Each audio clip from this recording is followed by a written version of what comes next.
Hip-hop has long been a medium of social critique, cultural storytelling, and self-expression. But some artists transcend the craft, elevating their work into the realm of philosophy. Kendrick Lamar is more than a rapper. He is a philosopher, a chronicler of the human condition, whose music is an intellectual and existential excavation of selfhood, society, and spirituality. Through his lyrics, Lamar does not merely tell stories, he deconstructs them. He interrogates personal identity, dissects social structures, and unearths the burdens of history.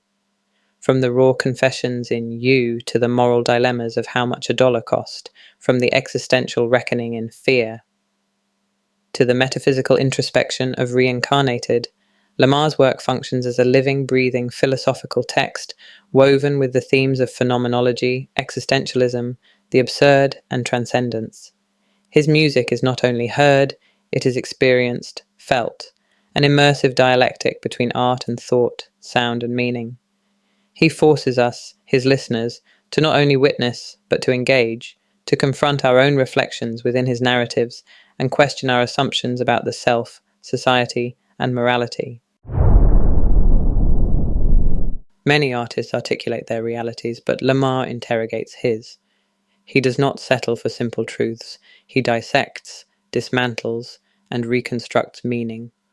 Like Jean-Paul Sartre questioning the weight of free will, or Friedrich Nietzsche challenging the boundaries of morality, Lamar's music is an ongoing act of philosophical rebellion. His albums are not just collections of songs, they are philosophical treatises structured with intention, following thematic arcs that mirror the inquiries of some of history's most profound thinkers. Good Kid, Mad City, a phenomenological study of environment, experience, and the fluidity of self-perception. To Pimp a Butterfly, a dialectical confrontation with systemic oppression, existential dread, and the illusion of freedom. Damn, a meditation on fate, free will, and moral consequence. Mr. Morale and the Big Steppers, a deep psychological and spiritual excavation of trauma, accountability, and the quest for personal redemption. G&X, a metaphysical confrontation with reincarnation, legacy, and the eternal return of identity. Each album is a chapter in an ongoing intellectual and artistic evolution, a conversation that refuses to be silenced, a reflection that never settles. Philosophy has traditionally been confined to books and lecture halls, but Kendrick Lamar proves that it can also reside in rhythm, cadence, and poetry. If Socrates engaged in dialogues through spoken word, Lamar engages in dialectics through verse, challenging perceptions, forcing contradictions, and demanding reflection. Consider this line from Reincarnated on GNX. Every day, a new version of me, a third of me demented. If Lamar's artistic reinvention is a form of self-overcoming, then he mirrors Nietzsche's ideal of the Übermensch, one who continuously transcends himself, even at the cost of identity. Here, Lamar echoes Nietzsche's concept of self-overcoming, the idea that the self is not static but in constant flux, evolving through struggle and transformation. In The Blacker the Berry, he enacts Frantz Fanon's theory of racial double consciousness, exposing the tension between external identity and internal selfhood. And in Fear, he channels existential anxiety, grappling with fate, predestination, and the illusion of control. Hip-hop, often dismissed as entertainment, emerges as philosophy in motion, a vehicle for some of the most urgent intellectual inquiries of our time. And Lamar, its masterful architect, elevates the medium beyond its expected limits. For Lamar, songwriting is not just a craft, it is a philosophical discipline, a rigorous process of self-examination, as he himself explains.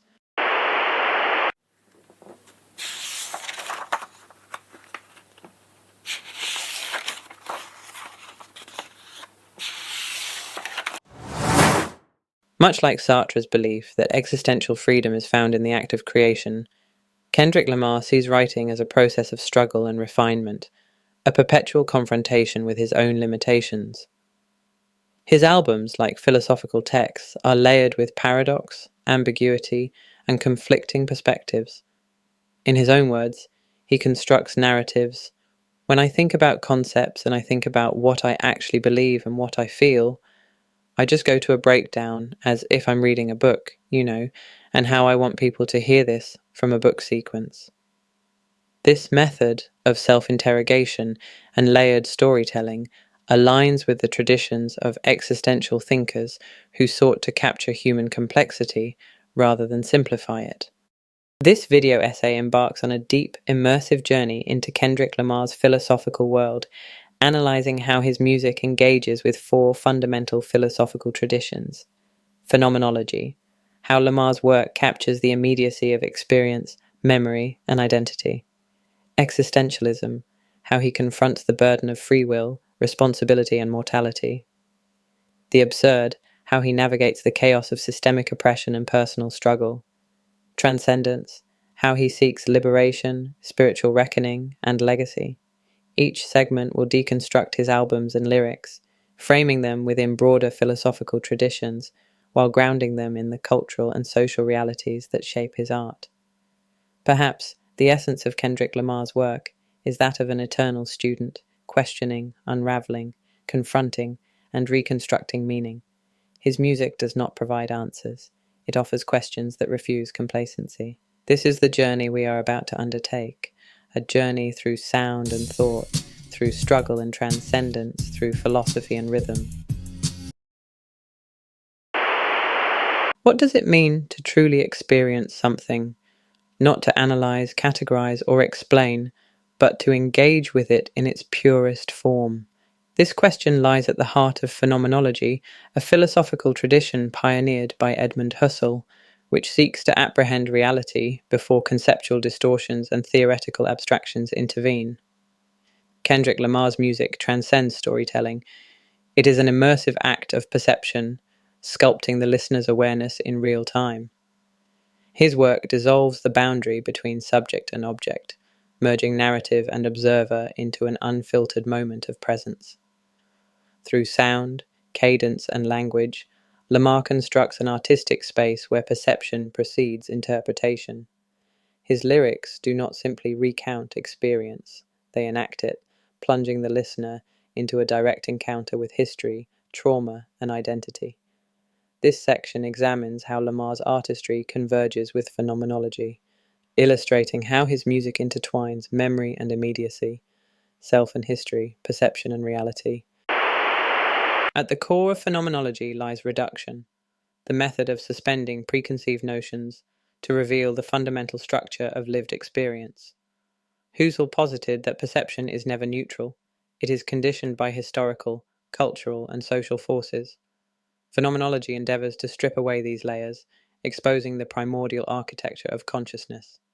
Kendrick Lamar enacts this reduction by deconstructing selfhood, systemic oppression, and the temporality of trauma. Consider these lines from his song, Fear. I'll probably die walking back home from the candy house. This is not merely a childhood recollection, it is an existential rupture where the ordinary carries the weight of mortal precarity. Trauma is not confined to the past, it reverberates through the present, shaping anticipation of the future. Husserl's theory of time consciousness elucidates how past fears remain embedded in experience, continuously reshaping reality. Temporal retention operates like an echo, past events continuously reverberating in present perception, shaping future expectations. Kendrick Lamar's lyrics do not function as static recollections. They immerse the listener in trauma's ongoing presence, collapsing temporal distinctions into a singular perceptual event. Husserl distinguished between the natural attitude, a direct, unfiltered engagement with the world, and the theoretical attitude, where experience is refracted through abstraction. Kendrick Lamar resists theoretical detachment. His work operates within the realm of lived immediacy, visceral and unprocessed, akin to the way a scent resurrects a buried memory before the mind can classify it. His storytelling defies linear progression, allowing past, present, and future to converge into a unified perceptual event. This is phenomenology in action, not an account of existence, but immersion within it. Phenomenology did not emerge in isolation. It developed alongside radical shifts in art, literature, and music, particularly in movements that sought to capture subjective experience rather than objective reality. The Impressionist painters of the late 19th century, Monet, Renoir, Degas, did not depict rigid forms, but instead focused on the fleeting quality of light, movement, and perception. The rise of modernist literature, from James Joyce's Stream of Consciousness to Virginia Woolf's Interior Monologues, mirrored Husserl's idea that experience unfolds before rational reflection, capturing the immediacy of perception without the constraints of linear logic. In music, jazz and hip-hop, genres defined by improvisation and lived expression, embody phenomenological principles by refusing to be bound by static structures, instead evolving organically in the moment. While Kendrick Lamar's artistry is a leading example, artists like Nas have also used introspective lyricism to immerse listeners in lived experience, echoing phenomenological themes in their own ways. Kendrick Lamar's music extends this lineage, reshaping narrative conventions to engage the listener in a lived, visceral experience. Using sound, language, and rhythm, he replicates the psychological states of his subjects, making each song a dynamic encounter rather than a fixed interpretation. His lyrics resist simple analysis because they are not just narrative, they enact phenomenological experience itself, demanding engagement rather than passive consumption.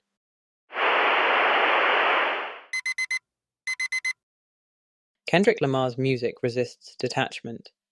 It submerges the listener in evolving vantage points, fostering an engagement that is existentially disorienting. In You, for example, we do not merely hear Kendrick Lamar's emotional collapse. We experience it as a phenomenological breakdown, conveyed through fragmented thoughts, distorted vocals, and fluctuating self-address. Loving you is complicated. I place blame on you still, place shame on you still. This is phenomenology in action. The repetition is not just poetic, it enacts what philosopher Edmund Husserl termed temporal retention, the way consciousness does not passively record the past, but continuously interacts with it. Husserl's insight is crucial here. Past experiences do not simply recede into memory, but remain dynamically present, shaping and intruding upon the now. In You, Kendrick Lamar's repetition of phrases embodies this phenomenon. His voice cracks, slurs, and shifts in tone, ensuring that suffering is not confined to recollection, but reanimated in real time.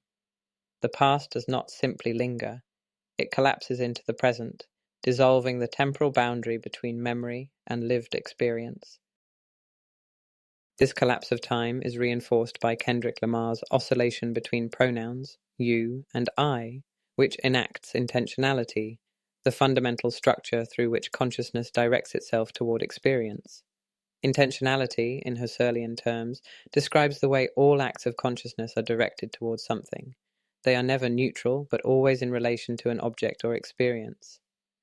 Lamar's shifting enunciations, vocal strain, and breath control do not merely describe psychological unraveling. They immerse the listener in its instability. Meaning is not fixed. It morphs in real time, moving from an accusatory you to a self-condemning I, blurring the boundary between self and other, pulling the audience into the turbulence that defines trauma. This fluidity of subjectivity is not just an aesthetic choice, it is an existential reality.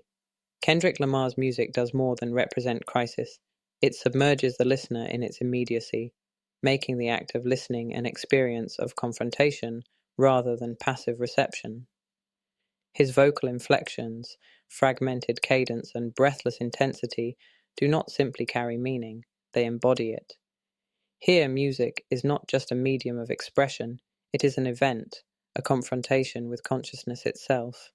Unlike static visual art or literary narratives, music unfolds in time, making it uniquely suited to illustrate Husserl's phenomenology. The listener is not merely absorbing a story, but inhabiting a temporal rupture, a disruption in the perceived continuity of time, where memory and presence collide. unsettling the distinction between past and present in a way that forces the listener into an active experience of disorientation and emotional immediacy. If phenomenology teaches us how to experience reality in its rawest form, existentialism demands that we find meaning, or at least confront its absence. Emerging in the wake of phenomenology, existentialism does not merely focus on perception, but forces us to grapple with the weight of existence itself. Jean-Paul Sartre, Martin Heidegger, and Simone de Beauvoir argued that existence precedes essence, meaning we are not born with a predetermined purpose, but must define ourselves through choice and action. This existential weight forms the foundation of Kendrick Lamar's music. His lyrics explore responsibility, free will, and mortality, embodying Sartre's notion that humans are condemned to be free. Sartre's concept of bad faith describes the tendency to conform to external expectations, thereby denying one's freedom. In Kendrick Lamar's music, this manifests as a tension between societal roles and self-definition. In Fear, he raps, "I'll probably die anonymous. I'll probably die with promises." This line reflects an existential crisis, how identity is shaped by social circumstances, often in ways that feel inescapable. The notion that survival is contingent upon adopting a specific identity challenges the possibility of true freedom. Similarly, in Savior, Lamar explicitly rejects the pedestal society places him on. Kendrick made you think about it, but he is not your savior. Here, he resists the imposed role of a prophet, reflecting Sartre's idea that authentic existence requires rejecting roles imposed by others. Heidegger's concept of being toward death argues that true self-awareness arises from confronting mortality. Kendrick Lamar engages with this idea across his discography, forcing both himself and his listeners into an existential confrontation with death's inevitability. In Sing About Me, I'm Dying of Thirst, the lyrics take on an eerie, prophetic tone. And if I die before your album drop, I hope. Promise that you will sing about me. Promise that you will sing about me. This plea for remembrance reflects Heidegger's notion that an awareness of death shapes human existence.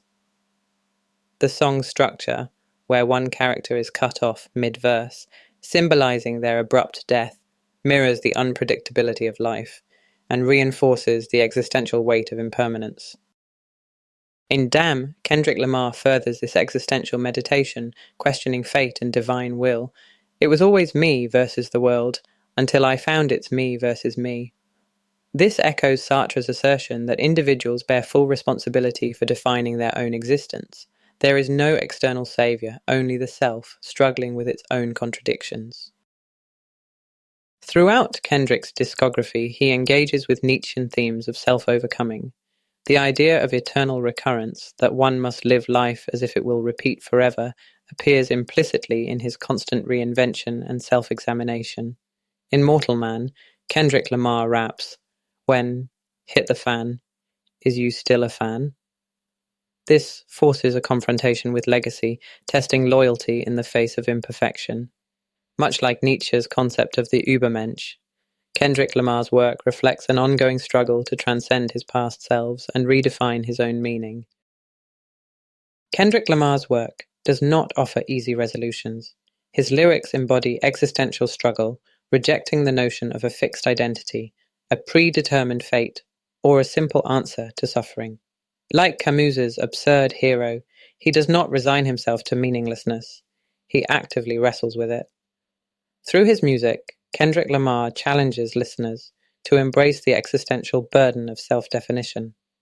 His work asks, if life offers no inherent meaning, what will you create for yourself? Beyond existential struggle lies the question of transcendence. While Kendrick Lamar's music interrogates selfhood, mortality, and personal conflict, it also gestures towards something beyond: self-mastery, spiritual reckoning, and liberation from imposed limitations. Transcendence, in this context, is not an escape from reality, but a transformation within it, an evolution of perspective, values, and purpose. Kendrick's career follows a trajectory of elevation, moving from narratives of survival, good kid, mad city, to an assertion of black power and self-worth, to Pimp a Butterfly. An introspective reckoning with fate and karma, damn, and ultimately an examination of healing and vulnerability, Mr. Morale and the Big Steppers. His music captures the tension between burden and release, suffering and growth, pain and transcendence. Transcendence, in Kendrick Lamar's framework, is deeply intertwined with spirituality. His music often wrestles with faith, divine judgment, and moral struggle. Unlike existentialists who reject higher powers, Kendrick uses God as both an anchor and a challenge, sometimes seeking salvation, other times questioning divine justice. In How Much a Dollar Cost, Kendrick recounts an encounter with a homeless man who claims to be God. Initially dismissive, Kendrick is forced to confront his own selfishness when he realizes he has failed a moral test. He looked at me and said, "Your potential is bittersweet. What's the price of $1? Is it heaven or is it hell?" This moment illustrates a shift in consciousness, an acknowledgement that true wealth is spiritual, not material. The lesson of the song is that transcendence requires humility, compassion, and a rejection of ego. In Duckworth, Kendrick reflects on fate and divine intervention, recognizing the thin line between survival and tragedy. Because if Anthony killed Ducky, Top Dog could be serving life, while I grew up without a father and die in a gunfight. By acknowledging the contingency of his own success, Kendrick Lamar places his survival and artistic journey within a larger cosmic framework, suggesting that his purpose extends beyond mere chance. One of the defining characteristics of Kendrick Lamar's artistry is his refusal to remain stagnant. He reinvents his sound, his themes, and even his persona with each album. This mirrors the process of self-overcoming, the continuous pursuit of a higher self. In Crown, Kendrick Lamar acknowledges the impossibility of satisfying everyone, a realization that marks a critical step toward liberation. You can't please everybody. This acceptance of imperfection is integral to transcendence. Rather than striving for external validation, Kendrick turns inward, seeking mastery over self rather than approval from others. His rejection of hero worship and savior, by renouncing the prophet-like role that fans and critics have projected onto him, Kendrick asserts that true transcendence requires self-definition, not adherence to public expectation. As Kendrick Lamar's career progresses, the question of legacy becomes increasingly central. True transcendence, in his view, is not just about personal enlightenment, but about the impact one leaves behind. In Mortal Man, he grapples with the burden of influence. When Hit the Fan, Is You Still a Fan? Here, Kendrick challenges his audience to examine the nature of their loyalty. Will they remain when he no longer conforms to their expectations? This speaks to a broader dilemma, the tension between personal evolution and public perception. Kendrick's journey is not about reaching a final state of enlightenment, but about continuous evolution. His work suggests that transcendence is not a fixed point, but an ongoing process, one that requires constant reflection, self-reinvention, and a willingness to let go of societal expectations. His music invites listeners to join this journey, urging them to reflect on their own struggles with faith, purpose, and legacy. If existentialism asks, "What do we do with our freedom?" Kendrick Lamar's answer is clear. We strive, we evolve, we transcend. Kendrick Lamar's work is not merely an artistic exploration of selfhood and spirituality. It is also a radical critique of power structures, both external and internal. His music serves as an intellectual and emotional battleground where he examines systemic oppression, personal accountability, and the responsibilities that come with influence. Through his evolving body of work, Kendrick questions how power is acquired, wielded, and ultimately how it shapes those who possess it. Kendrick's position as a leading voice in hip-hop places him at an intersection where artistry, activism, and leadership converge. Unlike many who ascend to fame, he does not simply revel in success. He dissects its consequences. His music reflects the tension between the weight of leadership and the reality of living under a system that resists meaningful change. From his early work to his most recent projects, Kendrick Lamar has consistently engaged with the theme of systemic oppression, examining how power is structured and enforced. In The Blacker the Berry, he delivers one of his most politically charged verses. I'm the biggest hypocrite of 2015. Once I finish this, witnesses will convey just what I mean. Here, Kendrick Lamar exposes the complexity of identity within the framework of systemic racism. Rather than offering a simple condemnation of oppression, he forces a confrontation with internalized contradictions. His music does not just name injustices, it explores how they shape the individual, the community, and the cycle of violence that perpetuates them. Similarly, in All Right, Kendrick Lamar presents a more hopeful but still politically charged message. Wouldn't you know, we've been hurt, been down before, when our pride was low, looking at the world like, where do we go? This track became an anthem of resilience, resonating with movements like Black Lives Matter. It embodies the paradox of hope amidst suffering, acknowledging pain while affirming survival. As Kendrick Lamar's influence has grown, so has the scrutiny surrounding his position as a leader. His music reflects a deep awareness of the weight of representation and the challenge of remaining authentic under the expectations placed upon him. In Mortal Man, he directly addresses this dilemma. Kendrick Lamar invokes historical figures like Nelson Mandela, questioning how society elevates and then critiques its leaders. The song forces listeners to consider whether their admiration is conditional, dependent on the artist fulfilling a predetermined role rather than evolving as an individual. One of the most striking aspects of Kendrick Lamar's approach to power is his unwillingness to embrace it without question. In Savior, he rejects the idea of being seen as a messianic figure. By doing so, he resists the deification often placed upon artists and public figures. Rather than positioning himself as a flawless leader, he highlights his humanity, emphasizing that true change cannot rely solely on individual figures. It must be a collective effort. Kendrick Lamar does not merely critique external systems of power, he also examines personal responsibility and ethical dilemmas. In Damn, he grapples with the consequences of success and the moral conflicts it brings. Ain't nobody praying for me. This sentiment echoes the isolation that often accompanies leadership and fame.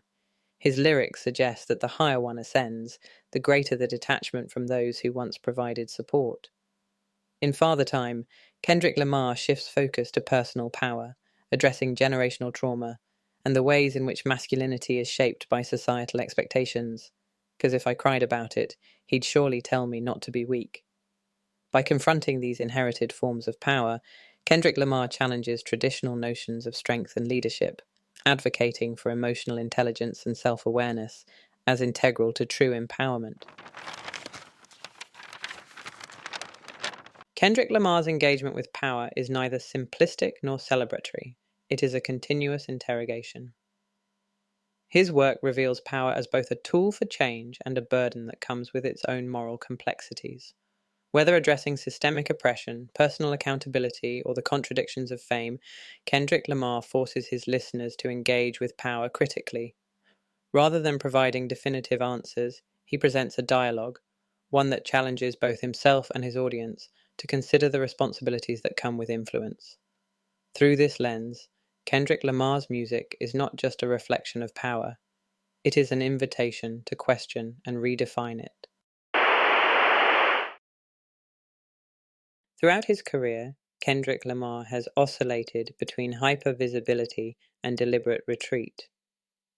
Early projects like Section 80 and To Pimp a Butterfly positioned him as a vocal figure in hip-hop, engaging in public discourse on race, politics, and personal struggle. His presence in interviews, features, and social commentary was prominent, creating the impression of an artist willing to use his platform as a means of direct engagement. Yet, after Damn, Kendrick shifted into near-total withdrawal. His appearances became rare, his social media lay dormant, and even as Mr. Morale and the Big Steppers arrived, he largely bypassed traditional promotional cycles. This silence raises critical questions. Is his retreat a rejection of fame, a refusal to be commodified, or a deeper philosophical stance on the ethics of presence and absence in art?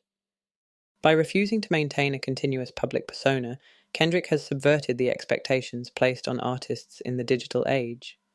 Unlike his contemporaries, who remain accessible via social media and frequent releases, Kendrick's invisibility challenges the notion that constant visibility is necessary for cultural relevance.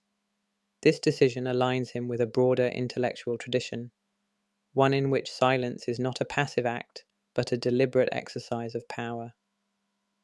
Kendrick himself has hinted at this philosophy. On whacked-out murals from GNX, he raps, "Yeah, keep your head down and work like I do." This encapsulates his ethos, prioritizing craft over external validation. Rather than indulging in the modern impulse to constantly document one's process, Kendrick champions discipline, letting the art speak for itself. Kendrick Lamar's strategic retreat aligns with a long tradition in which silence and absence amplify artistic impact. Across disciplines, masters of their craft have wielded silence as a tool for provocation, boundary pushing, and expectation defying. In music, composer John Cage's 433 stands as a seminal example. Premiered in 1952, the piece instructs performers to remain silent for 4 minutes and 33 seconds, forcing the audience to reconsider the nature of music itself. Cage's work underscores the transformative power of silence in artistic expression. Literature, too, embraces this principle.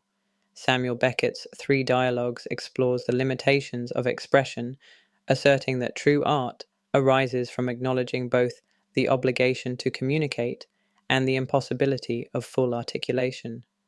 This paradox mirrors Kendrick's retreat. His silence compels deeper engagement with his existing body of work. Visual artists have also harnessed silence. Caspar David Friedrich's paintings, depicting solitary figures facing vast landscapes, evoke a meditative stillness that invites introspection. Similarly, Kendrick's absence isn't a void, it's an invitation for audiences to reflect more deeply on his artistry and evolution. Kendrick's hiatus, then, is not merely a break, it is an intentional silence that enhances his mystique, ensuring his return carries weight. Philosopher Jacques Derrida's concept of deconstruction suggests that meaning is shaped as much by what is left unsaid as by what is spoken. By this logic, Kendrick's silence is not an absence, it is presence in another form. Unlike artists who engage continuously with media, Kendrick employs strategic invisibility, making each reappearance an event. The less he speaks, the more weight his words carry. This echoes Roland Barthes' idea of the rupture of expectation, a disruption that forces audiences to question their assumptions about an artist's role. His silence is not avoidance, but an invitation to listen more carefully, to engage without distraction. On feel. From Damn, Kendrick articulates this philosophy. I feel like friends been overrated, I feel like the family been faking, I feel like the feelings are changing. This contemplation on authenticity reinforces his belief that stepping back reveals who and what truly matters. Michel Foucault's theory of the panopticon, a structure of constant surveillance, offers a useful lens through which to analyze Kendrick's retreat. In today's world, social media functions as a digital panopticon, where artists are expected to perform continually under public scrutiny. Every post, tweet, and interview becomes part of a self-surveilled cycle, in which identity is not owned, but dictated by external forces. Kendrick Lamar's silence is a method of resistance. By stepping outside the cycle of self-exposure, he rejects the mechanisms that commodify an artist's presence. Rather than allowing himself to be endlessly consumed by the public, he places boundaries between himself and the industry, an act that reflects both personal autonomy and a larger critique of fame's intrusive nature. Moreover, Kendrick's silence underscores a core tenet of existential thought. Freedom lies not in the ability to be seen, but in the ability to disappear. His refusal to engage in the perpetual content cycle reclaims agency from an industry that thrives on overexposure. Maurice Blanchot, in his exploration of artistic disappearance, suggests that the ultimate artist must withdraw, allowing the work itself to stand as an independent living document. In texts like The Space of Literature, he argues that true art transcends the author's presence, existing in a realm beyond personal intent. By stepping back from public discourse, Kendrick enacts this philosophy. His absence forces listeners to focus solely on the art rather than the artist, reinforcing the idea that meaning emerges through engagement with the work itself, rather than the figure who created it. Having established Kendrick Lamar's strategic withdrawal as an act of artistic defiance, the next question emerges. What happens to an artist's work when they refuse to explain it? Traditionally, meaning in art is dictated by either authorial intent, what the artist says, or critical interpretation, what scholars, media, and fans construct. But Kendrick's silence disrupts this balance, forcing the listener into an active role. His absence decentralizes control, turning his music into an evolving text, reshaped by time, culture, and personal reflection. Thus, his silence is not just artistic resistance, it is a hermeneutical challenge. Who decides what a song truly means? The creator, or the world that engages with it? Philosopher Paul Ricoeur argues that once a work is released into the world, it achieves autonomy, severing itself from its creator's intent, interpretation theory. The audience brings their own interpretations, shaped by personal experience, historical context, and cultural shifts.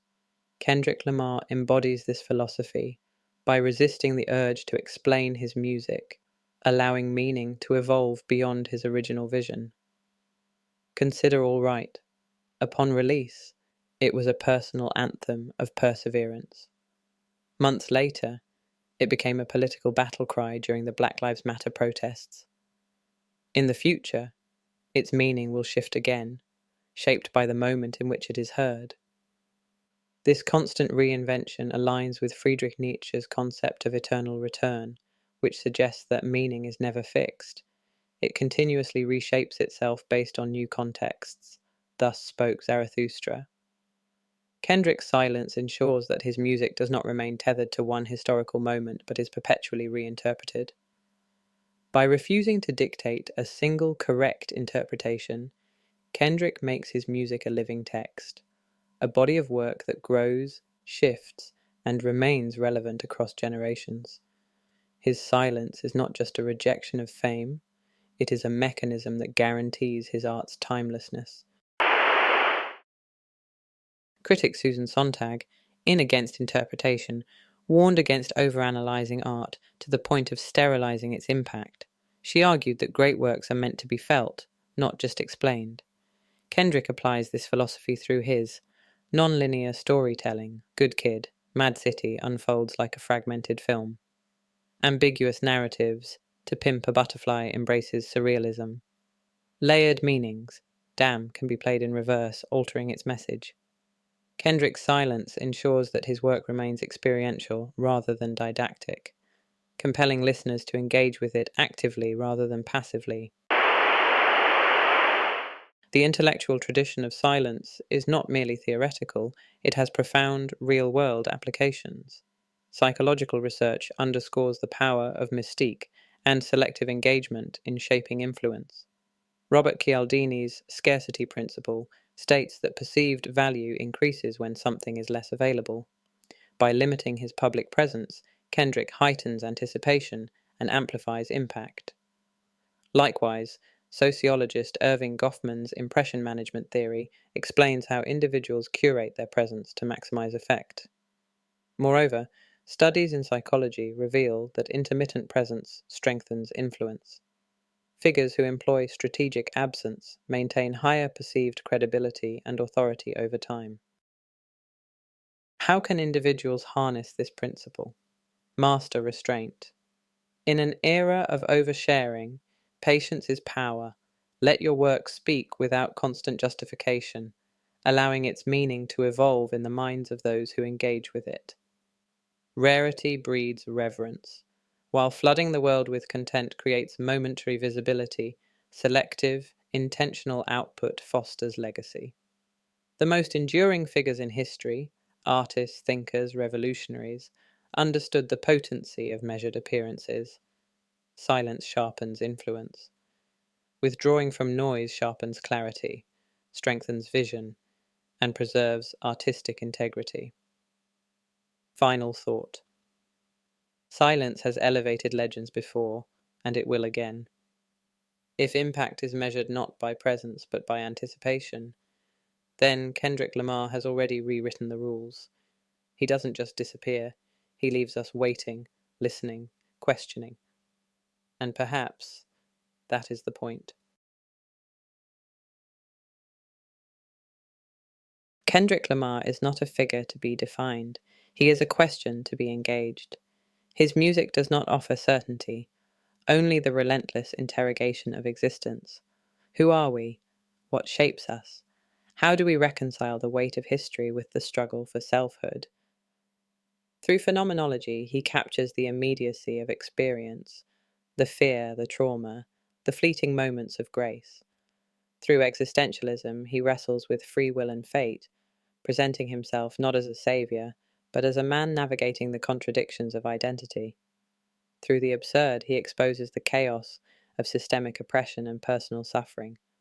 And through transcendence, he reaches for something beyond: spiritual reckoning, artistic evolution, the constant unraveling and reconstruction of self. But is Kendrick Lamar a philosopher, a prophet, a paradox? The answer lies in the space between these identities. He is all of them, and yet none of them, constantly shifting, resisting definition, deconstructing himself with every album, every verse, every silence. If there is a final truth to his work, it is this: Kendrick Lamar does not provide answers. He forces us to sit with the questions, and perhaps in that act of questioning, we find the philosophy of self and society, not in resolution, but in the refusal to be complacent.